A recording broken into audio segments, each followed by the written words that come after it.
In this video, I'll be painting with neon watercolors. The set I'll be using is by Schminke. It includes 5 colors. I already squeezed them out onto my palette and let them dry, and I found this absolutely perfect photo to test these colors. It actually includes all of them, but of course I'll have to supplement these 5 with some Daniel Smith watercolors as well. I'm going to reactivate my paint with a little spritz of water.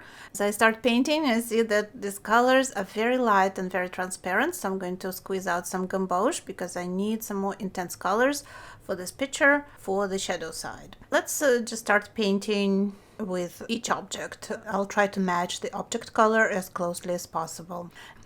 The neon yellow will work for the lights. So I need to do something for that little branch that I see. Maybe start with some neon yellow and then add some green.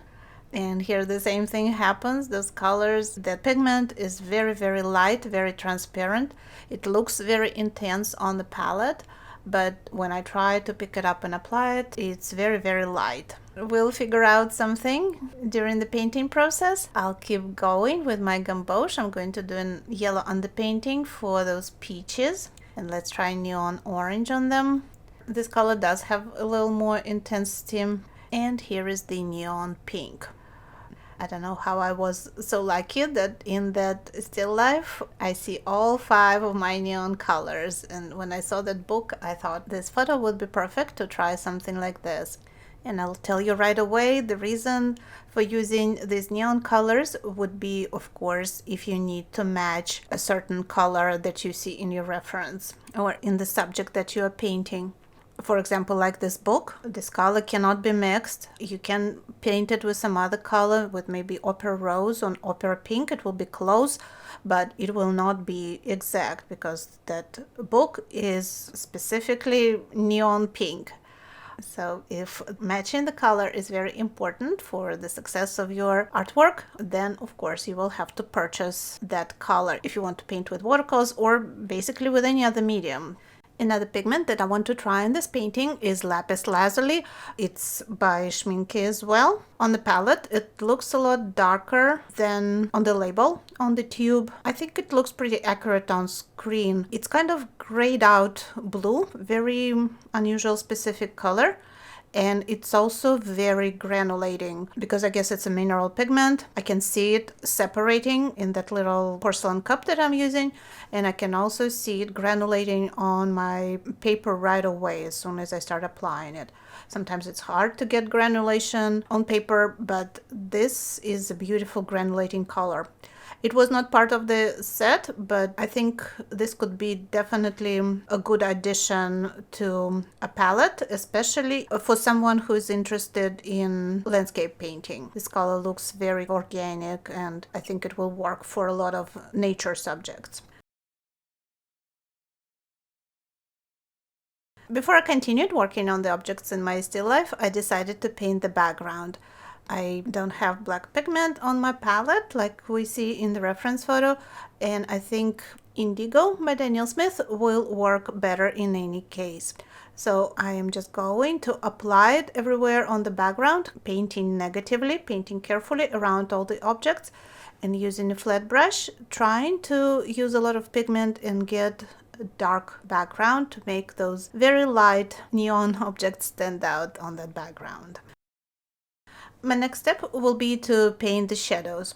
I see a lot of warm reflections in the still life that actually makes it look very interesting, very unusual. The problem with that neon set is that there are no darks, so I need to do something to paint the shadows, and I decided not to invent the wheel and just use that same indigo that I used for the background, but of course very diluted, and just apply a light wash on top of my object colors that I already painted. That worked pretty well, I think. The still life started to pop. The shadows always make all the difference.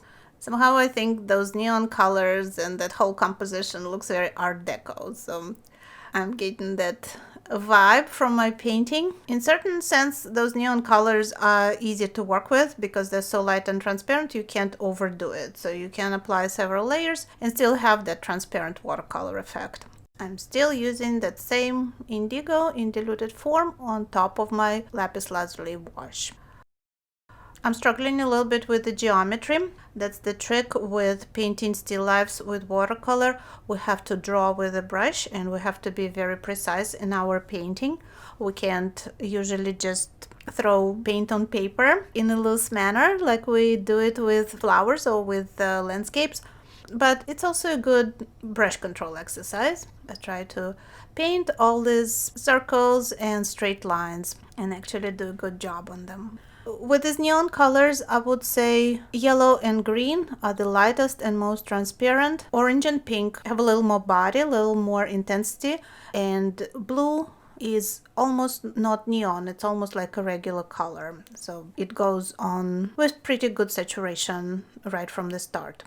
Let me know in comments if special edition pigments like these neon colors are something that you're interested in, if that's something you're considering for future artwork, if you like to experiment with these new colors, new pigments that from time to time appear on the market. That will really help me with future videos because I want to know what's interesting for my audience and what videos and tutorials I can help you with. I worked on the book a little bit. I added the title with neon blue. It was also a good match. I added some details to make it look a little more interesting, a little more realistic. And the peaches still looked very pale, so I went to my Daniel Smith set and painted the shadows on them with just Daniel Smith colors. The background dried, so I intensified it with another layer of indigo. I also verified the outlines of all my objects. I'm using a smaller brush at this stage for more precision. I don't want any jagged edges or any paint running over anywhere, so I'm cleaning up the edges.